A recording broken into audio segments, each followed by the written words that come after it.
Bismillahirrahmanirrahim. Assalamualaikum warahmatullahi wabarakatuh. Hari ini saya akan menjelaskan pokok bahasan dari materi IPA kelas 8 semester 1, yaitu tentang gerak pada tumbuhan. Oke, ini adalah slide yang sudah saya siapkan. Saya langsung saja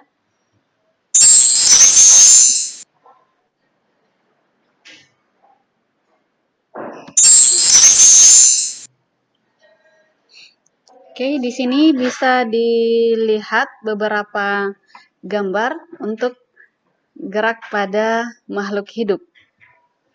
Nah, manusia dan hewan itu memiliki perilaku gerak yang tidak jauh berbeda. Jadi, untuk manusia dengan hewan kita bisa melihat bahwa dia bisa sama-sama berlari, berjalan, kemudian berburu, ya. Nah, selanjutnya, bagaimana dengan tumbuhan? Tumbuhan ini agak sulit yang kita lihat.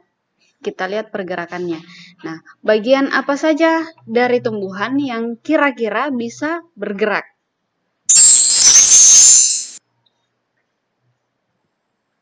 Oke, amati gambar berikut.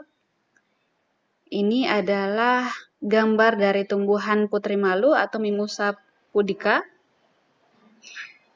Nah, di sini kalau kita lihat, atau mungkin sehari-hari kita sudah biasa jumpai tumbuhan putri malu seperti ini. Nah, kalau kita menyentuhkan daunnya, maka daunnya secara otomatis akan menutup dan lama-kelamaan akan membuka kembali. Ini salah satu contoh dari gerak pada tumbuhan.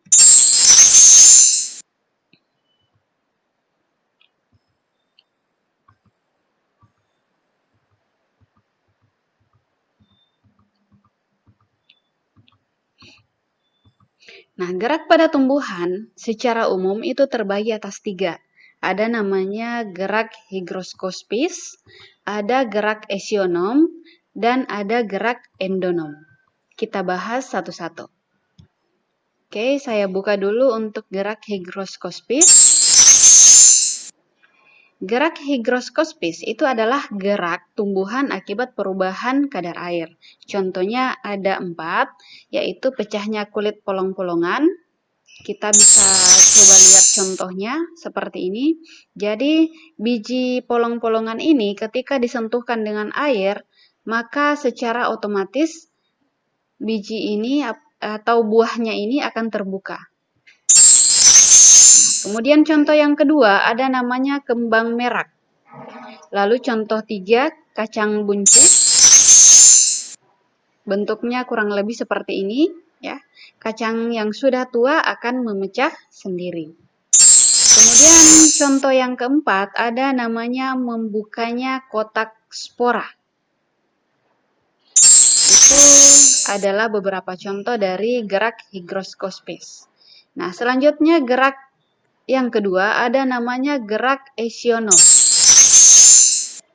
Gerak esionom ini yaitu gerak yang dipengaruhi oleh rangsangan dari luar. Misalnya, ada yang karena cahaya, ada yang karena sentuhan, ada yang karena suhu, air, gravitasi bumi, zat kimia, dan lain sebagainya.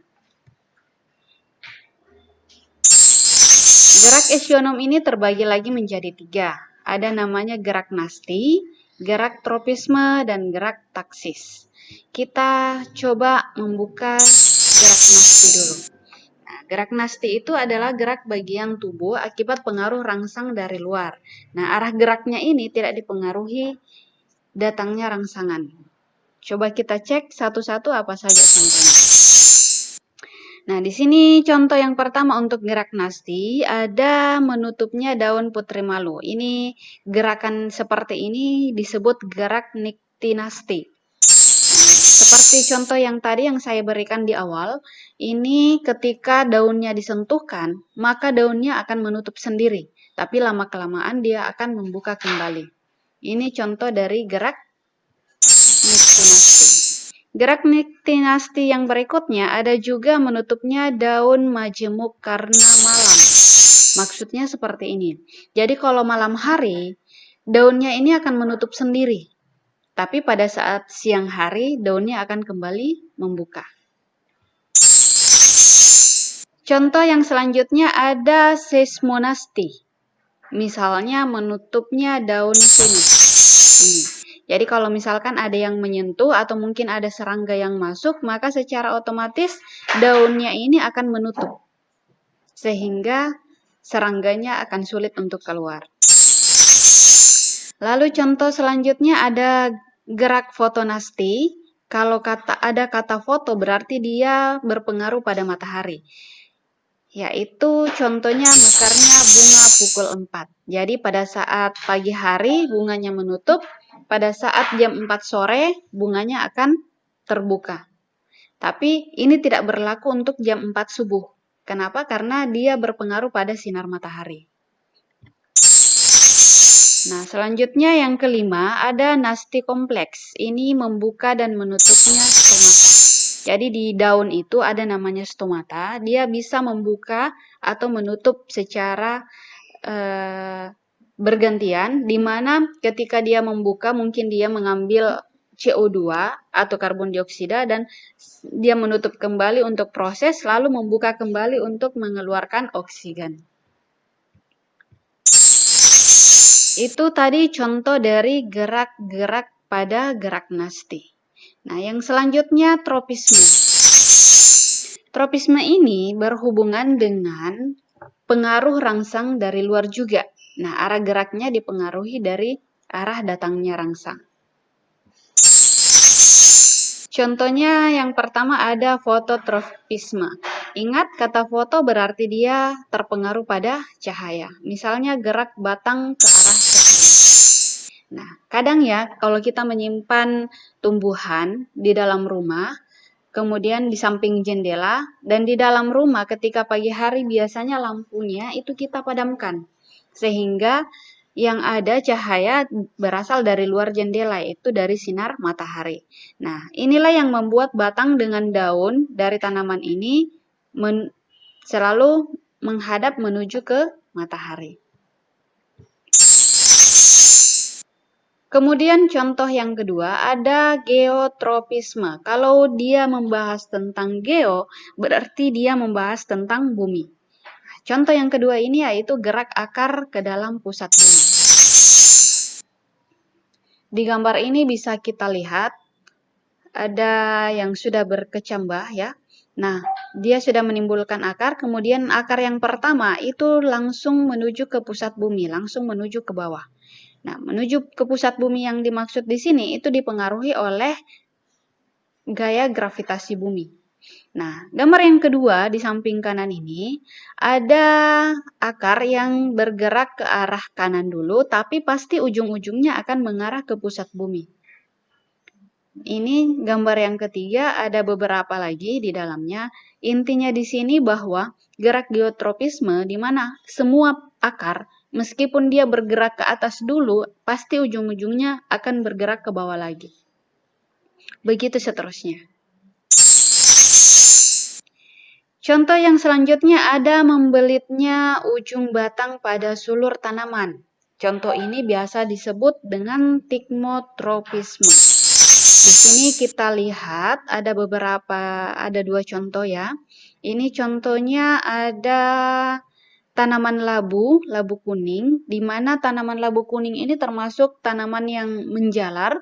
Jadi akarnya itu setelah ada batangnya, ada daunnya, kemudian batangnya ini akan menjalar di atas permukaan tanah. Dan dia tidak memiliki akar lagi untuk menambatkan ke tanah. Jadi dia dibantu oleh sulur tanamannya. Di sini ada yang meliuk-liuk dan inilah yang akan mengikat benda-benda apa saja yang ada di sekitarnya. Nah, gambar yang kedua juga seperti itu. Nah, ini ada tanaman yang ditambatkan pada tanah untuk akarnya, kemudian batangnya didekatkan pada tiang, sehingga sulurnya ini akan melilit tiang tersebut. Itu contoh dari tigmotropisme. Contoh yang terakhir ada namanya hidrotropisme. Kalau membahas tentang hidro, berarti dia membahas tentang air. Nah, contohnya adalah gerak akar menuju tempat yang berair. Jadi, untuk tanaman ini misalkan di tanah dia tidak menemukan air, maka akarnya akan bergerak terus-menerus sampai dia bisa menemukan air. Selanjutnya ada gerak taksis. Gerak taksis ini yaitu gerak pindah tempat yang dilakukan oleh tumbuhan. Arah biasanya menjauhi atau bisa saja mendekati arah datangnya rangsangan. Contohnya yaitu yang pertama gerak kloroplas ke arah cahaya. Nah, di sini ada dua gambar. Gambar yang pertama sebelum disinari, kloroplasnya di dalamnya ini dia teratur seperti ini. Setelah disinari, maka kloroplasnya ini akan bergerak ke samping. Jadi dia bisa menjauhi dan mendekati arah datangnya sinar. Contoh yang terakhir dari taksis yaitu tentang gerak sperma menuju sel telur. Nah, selanjutnya tadi sudah gerak hygroskopis, ada gerak esionom. Yang terakhir ada gerak endonom. Gerak endonom ini yaitu gerak yang terjadi secara spontan dan tidak diketahui penyebabnya atau tidak memerlukan rangsangan dari luar. Diduga rangsangan gerak endonom berasal dari dalam tubuh tumbuhan itu sendiri. Jadi ini sulit untuk kita prediksi gerakannya. Kita coba lihat contohnya. Ini contoh gerak rotasi sitoplasma. Ini berotasi di bagian dalam, ini yang sulit untuk kita prediksi. Selanjutnya, ada juga gerak yang dipengaruhi dari dalam diri sendiri, contohnya pada protoplasma sel tanaman. Ini bergerak dengan sendirinya.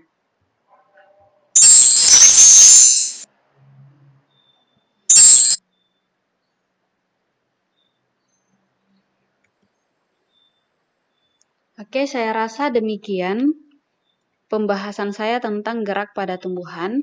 Semoga apa yang saya jelaskan ini bisa dapat dengan mudah dipahami. Terima kasih atas kesempatannya. Assalamualaikum warahmatullahi wabarakatuh.